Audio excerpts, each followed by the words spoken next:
I've heard a little bit about this app called Hemingway, which allows you to essentially get the same features as Grammarly. But when we have Grammarly free and there are tons of other free apps like Quillbot, do you even need Hemingway? Like, is it even good? Let's check it out. So this is the interface. It visually looks pretty simple. I quite like it. There's even a desktop app apparently, but you can edit online as well on the browser. So just from their demo text, you can see what it can do. It can highlight all the things that it can suggest or corrections that it has. And just like Grammarly, you can hover over those changes and do some of them. It doesn't seem to have rewriting capabilities like Grammarly actually gives you rewriting suggestions. This one probably doesn't, but I haven't tried the paid version of this thing yet. I use Grammarly Premium, but this is free now. And if I put the same text in Grammarly, you can see that some of the corrections are essentially the same, but this one does capture a few things that Grammarly doesn't, like it's suggesting that I remove the word perhaps to sound more confident.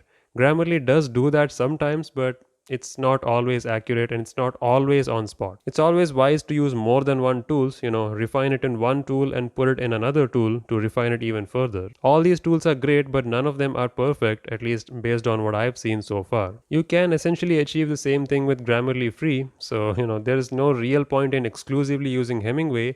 However, if you're considering going paid, then they do have one thing that Grammarly doesn't seem to offer. Well, at least not in this way. Grammarly does have an integration with Microsoft Word, but I'm not sure if it works offline. Let me know if Grammarly works offline because I don't know. I have always used it online. But Hemingway has an editor that doesn't need internet, so you can use it offline too. Again, that comes with this purchase, I believe, $19, which is really not bad. You can easily make that money back with any content writing gig. So if you are serious about using Hemingway, then I highly recommend this, paid plan. They seem to have integration directly with WordPress or Medium, so you can write something here and publish it directly. That may save some time if you're an author in those sites. Like if you have a WordPress website, publishing blogs through this might be easier. The free one doesn't really impress me that much, but the paid version for about $20, I think that's worth it. If I wasn't using Grammarly Premium already, then I would highly consider Hemingway app. That $20 might go a long way, especially with all the features it brings. But if you're just getting started and you just want to use free versions, yeah, use free versions of both. Use Grammarly free and Hemingway free. Although you may not find much difference between the two,